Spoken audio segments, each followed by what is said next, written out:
Hello, hello, LinkedIn, my Facebook group, and maybe YouTube. I haven't been live in a little while. I used to go every week, but now I'm going less frequently, but having amazing guests nonetheless. For those of you that don't know me, if you've just discovered this, I'm Beth Granger. I'm a trainer, consultant, and speaker on the topic of growing your business and brand using LinkedIn and networking. And I'm really excited about my guest today, Kris Ward. I don't even remember how we met, Kris, but Kris is the leading authority in building your business by building your team. And who doesn't need that? I know other sole proprietors and small businesses, people that I speak with in my networking group, we talk about this stuff all the time, right? Kris is the founder of Win the Hour, Win the Day, great name, of the philosophy of Win the Hour, Win the Day. I'm going to find out more about that. And she helps entrepreneurs, I'm reading this so I get it right. She helps entrepreneurs create their win team. What is next team using her signature super tools kit so you can get your idea to execution and make your ambitions come alive. Welcome, Kris. Thanks for being here. Oh, I'm excited to be here. Thanks for having me. We've spoken before, and I'm going to be on your podcast, and so this is great. We have conversations about both things in both directions. So, Kris, I know the story of how you came up with this whole philosophy and what you noticed, but the people who are joining us watching live or after the fact may not know. So do you want to, hey, Ellen, thanks for joining us.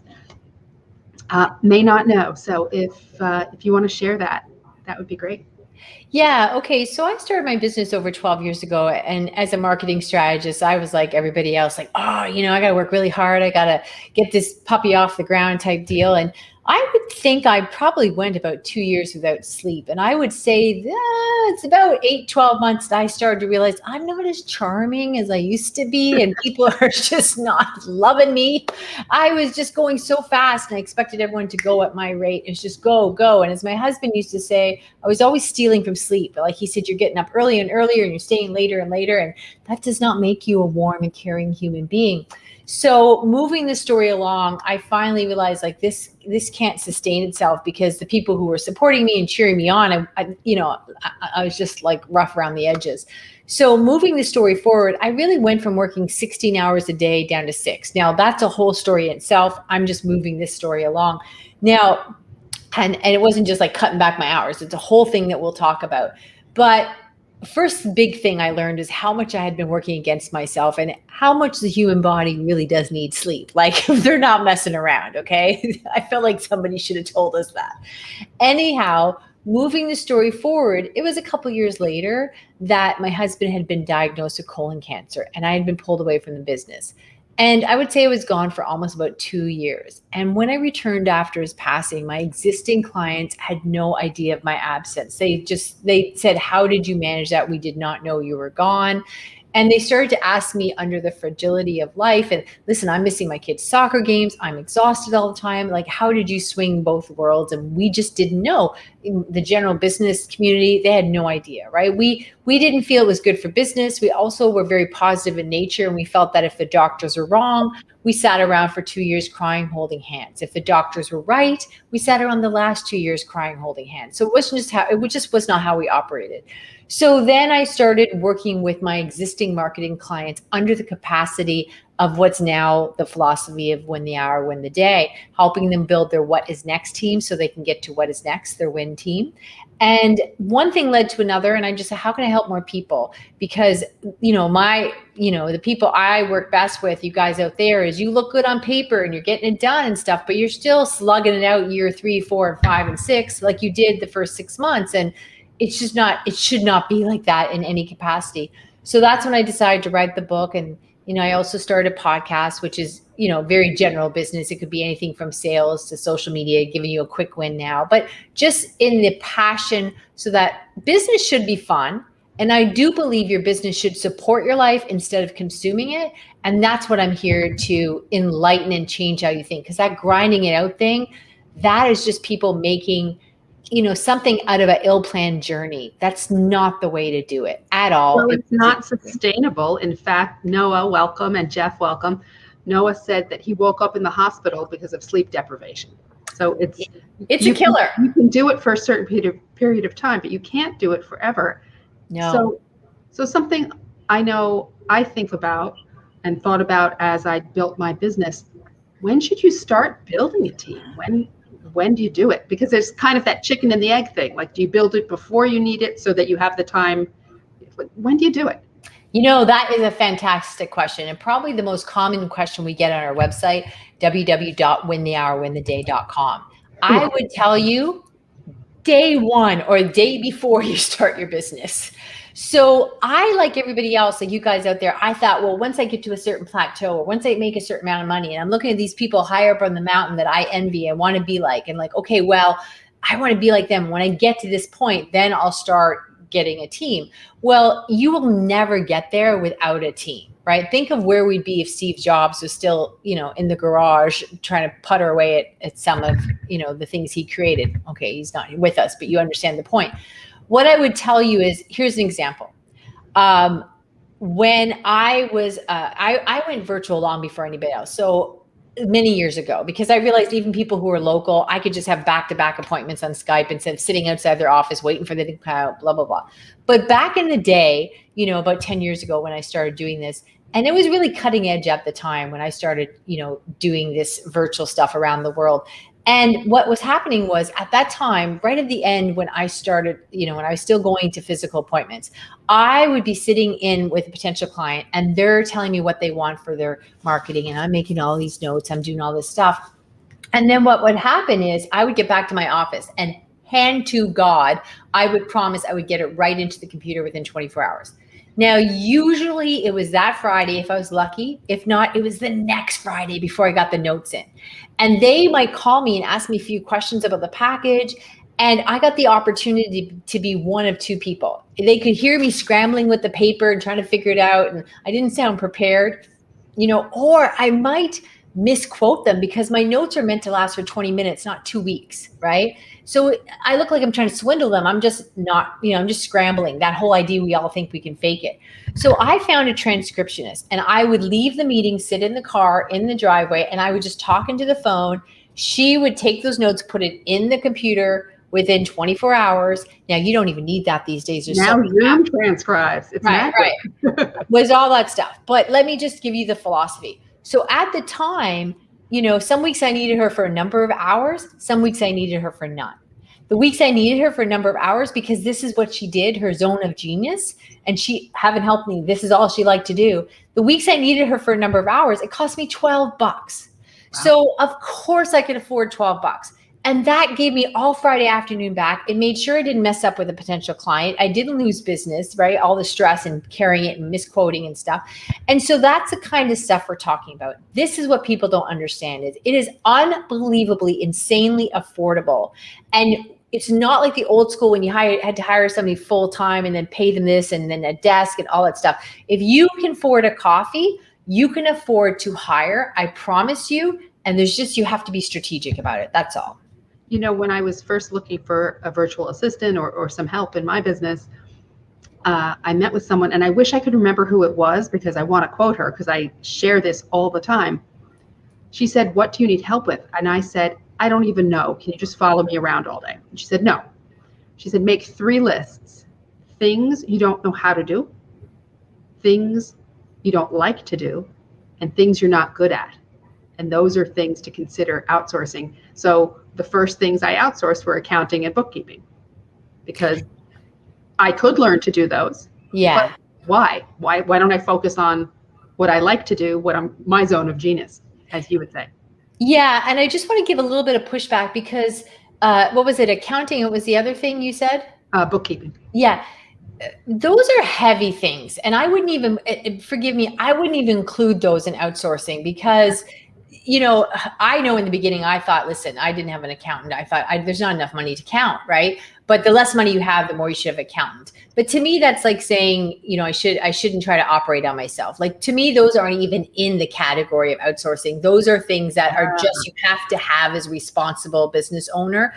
When I thought I didn't need one in the beginning, because I thought there was no money, I had somebody saying to me, listen, the first time you get a letter from the government and you don't understand what it means, you can call me, because she was a bookkeeper. And I was like, oh, okay. So it's not about keeping track of my pitiful amount of money. It's about strategy and forms and all this stuff. It's like being I love that distinction. So everybody who's watching, we're talking about other things than those big things that sort of seem obvious that you would outsource. Yeah, so I'm talking like this, the day-to-day stuff that you think I can do that, and it takes 2 minutes, but you don't realize by the end of the day, it's death by 1,000 paper clips. And then you fall into the category of what I call the 3 Ds, right? That are costing your business so much money: damaging overhead, delayed income, and diminished opportunity. And I'm writing it down. Yeah, write that down. Damaging overhead, delayed income, diminished opportunity. And damaging overhead is, think about anything you could charge for your services. Let's keep the math simple. Let's say you could charge $100 to sell a service, a package. So when you're doing that work yourself, running around doing that admin work, you are billing your company $100. And that is expensive. And now let's think about, what if that person, could have referred you. So now you're upping it to like $200. And then there's delayed income. That's the second D, damaging overhead, delayed income. That client you got in June that you could have had in February, how much money did you lose there because you're so busy in the admin stuff, you weren't focused on going and getting new business? And then the most painful one is diminished opportunity, when someone says, oh, I just committed to something else. I didn't know, I hadn't met you then. I didn't know you did that, blah, blah, blah. So, my clients constantly say 2 things to me, and we've got clients that we coach on all different levels, and in a Winner's Circle masterclass, semi-private, private, all kinds of stuff. And they say 2 things to me repeatedly. They say the first month they work with me, they get back 25 hours a week. And they all say conservatively that this saves them $50,000 a year, conservatively. Yeah. So, and some of that money comes from, you have no idea the amount of income you're missing out on. So you mentioned the 3 Ds. Is that the biggest mistake? Are those the biggest mistakes? Or is there something that people do, a mistake they make when they're trying to start building their team, that you want to share with us? Oh, love that question. Okay. So what happens is, most of us come from employee mindset, meaning this, we all had a job. It's very few of us never had any job, right? So what I would tell you is, most of the world gets this upside down. Like, the corporate world gets it upside down. So what happens is, you hire someone and then you give them a task and you hand it to them. And then what happens is, it's a parentified system. So you lean over and make sure they're doing it. You check on them. And so it's like a parent-child or a teacher-child situation. And then that becomes another responsibility for you. So now I don't have time to do that. It's just quicker for me to do it myself. And then I have to check on them. And now I'm still not doing what I want to do, right? What I would tell you is, what happens is, most entrepreneurs are trapped in the web of admin about 80-90% of the time. They're caught up in the web of admin.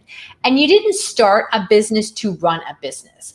In fact, what being an entrepreneur is about is really about getting ideas to execution. That's it, ideas to execution. So we have this philosophy, we call it the WIN formula, 60-40. You should be in creation mode 60% of the time, admin mode 40% of the time. And creation is not being creative. It is about creating whatever. Maybe now you're going to start offering services one-to-many, or do a masterclass, or you're going to write a book, or the second book, or a podcast, or whatever it is you need to be doing. You're the front person for. You need to be doing that creating in the creation mode, because that's what being an entrepreneur is about. It's not about running the business. You did that in other jobs, right? So I think one of the biggest mistakes, if you guys can imagine, think about having a house plant, right? And oh my gosh, I'm super excited. I got this house plant and it's been a couple weeks. I've kept it alive. So then I get really confident. You get really confident and you think, okay, I'm ready for my second child here. I'm ready for my second plant. I will go out and get another house plant, right? Amazing. Look at me go. Well, I want you to think of that as almost like clients. It's almost like then if I turned and said, hey, you know what I think I could do? I think I could have a farm. The only difference between these 2 house plants and the farm is the output. But that middle lane, the infrastructure of creating that output, is very significant, and it doesn't fall into play organically or on its own. And that's what happens. I invite you to think about your business. You go from one client to two to whatever, and then you think, oh, okay, I'm trying to keep up, and oh, I'll catch up later, or once I get past this next thing, or oh, we have to onboard this client. Oh, now we lost a client, I got to go get a client. And so then you think, oh, I just have to be more organized. And that's not the case. So what I would tell you is you lack the infrastructure that you thought somehow is magically going to fall into your lap. And that's what we call our super toolkits. That makes such a difference. That's important. Wow. Yeah. And people, if you're watching us live or even on replay, feel free to put questions in a comment, because we will get them and be able to respond to them either live or after the fact. So I'm sure that there are people watching and saying, but it costs too much to build a team. Now, I know you mentioned transcription and it was only $12. Yeah. I know it's funny. It's the head games we play with ourselves as business owners or as humans. When I realized years ago that it made sense to hire somebody to clean my house, because in that time, while my house was being cleaned, I could be working, I could be getting new clients, I could be in that place of creation. But when it came to my business, I was nervous about letting go of things. So how do you advise people, I guess, how do they find people that they trust, or how do you advise people to get over that issue? Yeah, so we always focus on the 3 tiers when you're working with us, and that's team, time, and toolkits. And what I would say is that's a really great question, Beth, and we get that one a lot. And what happens is, first of all, I promise you, it so pays for itself. We do have entrepreneurs that come to us and they have now said, okay, I just finally knew I had to do something. And so then they start paying somebody like $25 an hour and then 30. They weren't getting the return on their investment. So they thought they had to pay more and they couldn't afford it. Now they're afraid to use the assistant because they can only afford so many hours a week at that kind of fee, right? So when you're working with us in whatever level, private, semi-private, or masterclass, we hire, train, and onboard and work with you and show you how to do it for your next employee, your next team member. And we show you how to do that. So we eliminate all the learning curves and we just make sure it's a smooth transition. And people constantly tell me like, oh my gosh, Kris, she is like $5-6 an hour. This is insane. She is so much smarter and bright and ambitious. And she's really doing amazing things compared to the person that's paying $30 an hour.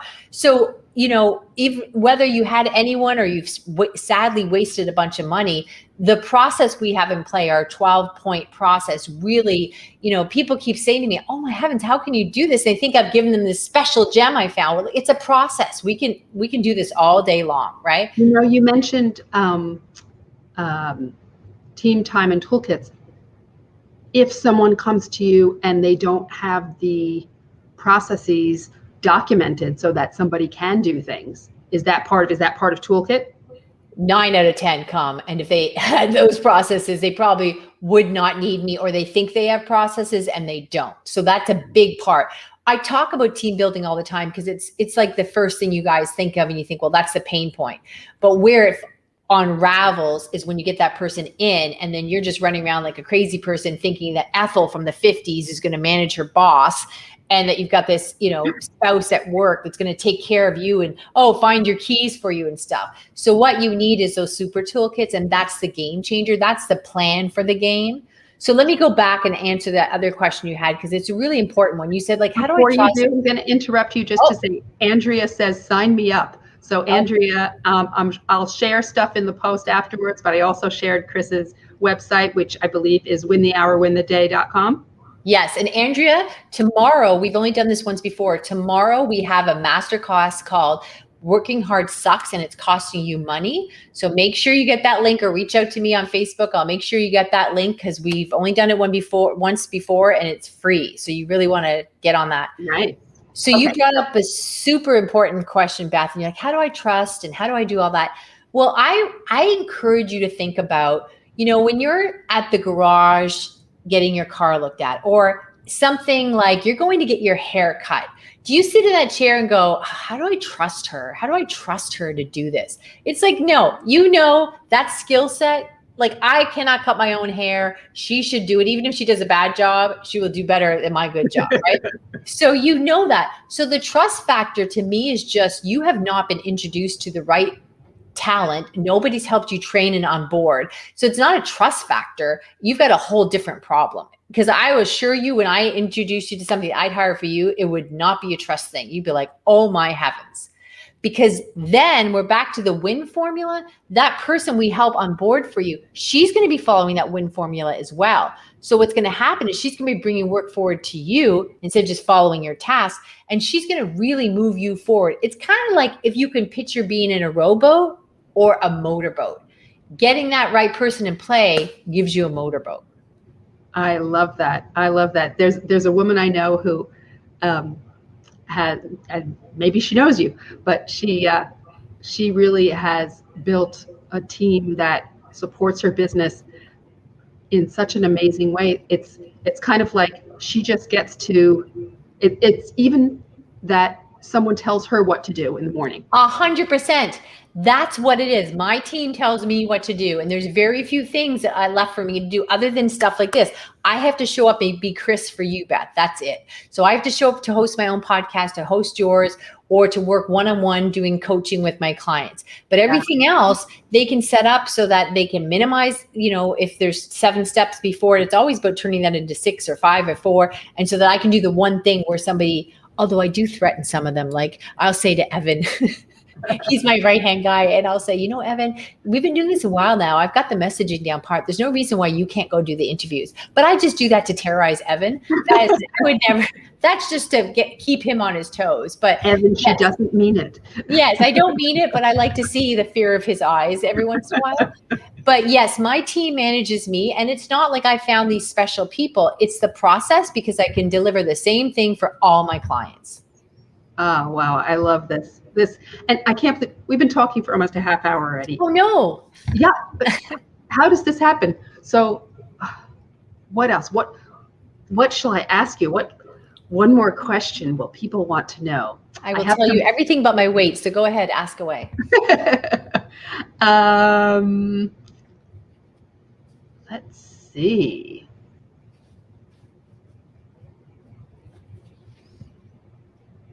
Well, okay, how about you? What is something that people ask you? Oh, well, let's see. Someone says, Ellie, if I've said that right, I think I have to know how to do everything else before I could outsource it to someone else. Oh, that's a good one. Oh, I did that too, even in the beginning. And I will tell you, here's a little story. 2 things I want to tell you really quickly, if I may. One was I ended up in the hospital with a pneumonia. And the funny story part of that is I wasn't feeling well. I didn't know what was going on. In the morning, it was fine. And then I guess I had this crazy fever. And I thought, if I just had some ginger ale, I would feel better. Ginger ale cures a lot of things. So when they scooped my body up in the Sobeys grocery store and rushed me to the hospital, I was like, I was just trying to get ginger ale, people, right? Anyhow, this was a number of years ago. And even when I was still taking courses, like I knew that my team can do all different things, that I just have to understand how they do it. And then that turns into a super toolkit, so that the person editing my videos, I don't need to know how to do that, but we show them how to create a super toolkit. So if they left me tomorrow, we just hire somebody else with any kind of skill set in that arena, and they can follow the super toolkit. So that's the beauty of super toolkits. But one thing I was doing up until I ended up in the hospital is I had signed up for a course, and it was live every week and stuff.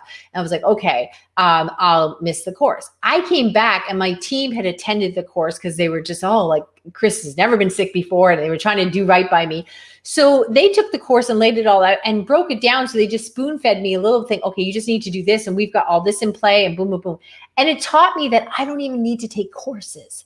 So then it changed the game for me. So we now have a super toolkit of when any of them take courses for me and they spoon feed it to me, and we turn it into another super toolkit. So if they left tomorrow, they're not taking that knowledge with them. But now there's very few, like when I'm dealing with a very high paying, like my mentor, where it's one-on-one, I do that. Everything else, courses, they take, spoon feed it to me, and boom. I'm telling you, 90% of what you think you need to know, you don't, but you do need to have those things in play in a super toolkit so you constantly own it and can rotate it and improve upon it. Think about it like this, if you don't mind. Imagine you're playing a sport. Now, right now I'm holding a football in my hand, but imagine you're playing a sport and you don't know how to get the points. You don't know how long the game is. You don't know why the ref just called a foul on you, right? And that's what it's like for so many entrepreneurs every day. They're just getting up and they're going as hard as they can, and they're trying to get a win, and they're trying to get a point. They don't even know what the points are. Who's keeping the score and why. So how can you expect to get into the big leagues? How can you get a championship, a real win? So what I encourage you to think about right now is there is an easier way. What if I gave you not only the rules of the game, but if I gave you the cheat sheets from the best players that went to the highest level? And these are people I've worked with, and these are the entrepreneurs I've studied and everything about that. What if I gave you all those cheat sheets? Man, oh man, could you get far in that game so much quicker, right? And that's what I want you guys to understand today. Thank you so much for being here. I think everyone watching live and people watching on replay, you have a lot to think about. And I'll be putting all sorts of links and things into the post after the fact so that you can learn more. And if you're watching live, maybe you can attend Kris's event tomorrow. Kris, will they find that event just on your website, or is there another link that they should go to? I can put it here. Hold on. Copy. Oh, I always move my keyboard when I'm doing a show. Well, I can. If you tell it to me, I can just put it in as a banner. Yeah. So we'll do that after. We'll. You can put the website there, or is there somewhere I can put in the chat here? Here we go. Chat will go to some places. I think it'll only go to Facebook, but not to LinkedIn. So I will put it in after you say it as well. There you go. So it's there. It's just because it's a link to a specific event, so it's not like just a basic whenthehourwhentheday.com. A long link. Yeah, it's a long link. So go there or message me on Facebook or LinkedIn and tell me you heard me on this fantastic podcast. This is a fantastic live event, and I'll make sure you're hooked up. But I've also just given Beth the link. I love it. And Ellen says, excellent presentation. Yes. See, I know the best people, Ellen, including you. So thank you for my new best friend, Ellen. Thank you, Ellen. I appreciate you. This has been so much fun. I know we could go on forever and ever, but we have things to do, places to go, people to see. Thank you so much for being here. And I'm going to check my schedule. I hope I can join your event tomorrow. We hope to see you there. Wonderful. Thank you for trusting me with your audience, Beth. I really appreciate that. I don't take that lightly. I know. And I'm going to be on your podcast. I don't know when that is coming out, but I'll be sure to share that with everyone. So everyone, have a great day. Stay well. Bye-bye.